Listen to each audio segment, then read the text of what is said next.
যে জিএম কাদেরের মতো মানুষ যে কিংবা যে জাতীয় পার্টির প্রতিনিধিত্ব করছে চেয়ারম্যান হিসেবে, সে জাতীয় পার্টির চেয়ারম্যান হিসেবে এখন সেখানে আলাদা করে তাদের মিটিং করে। গতকালকে না গত পরশুদিন আমার ঠিক মনে নেই, একটা মিছিল নামিয়েছে। তাও আবার কাকে পুনর্বাসনের জন্য মিছিল, সেখানে জাতীয় পার্টির যে মেয়র মোস্তফা তাকে সেখানে পদে ফিরিয়ে আনার জন্য মিছিল। মানে কত বড় সাহস, আওয়ামী লীগের একজন মেয়রকে পদে ফিরিয়ে আনার জন্য মিছিল করা হচ্ছে।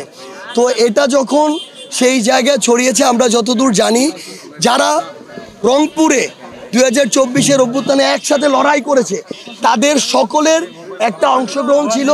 তারা তাদের জায়গা থেকে প্রতিক্রিয়া দেখিয়ে তার বাসার সামনে বিক্ষোভ করেছে।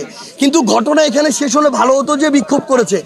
আমরা যেটা দেখেছি ওইখানকার কিছু স্থানীয় জাতীয় পার্টির সন্ত্রাসী সমর্থক তারা তাদের দেশীয় অস্ত্র নিয়ে, প্রথমে আপনারা জাস্টিফাই করে দেখবেন প্রশাসন এই তথ্য দিয়েছে, তারা প্রথমে এই যে 24-এর যারা একসাথে আন্দোলন করেছে তাদের উপরে দেশীয় অস্ত্র দিয়ে হামলা চালিয়েছে।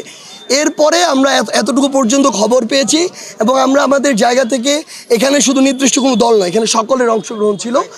আমরা আমাদের জায়গা থেকে যেটুকু ফাইনালি জেনেছি, আমরা প্রশাসনকে এইটুকু বলেছি যে ফ্যাসিস্টদের দোসরদের প্রশাসন যেন প্রোটেকশন না দিয়ে বরং তাদেরকে তাদের আইনগত প্রক্রিয়ায় গ্রেফতার করে প্রথমত।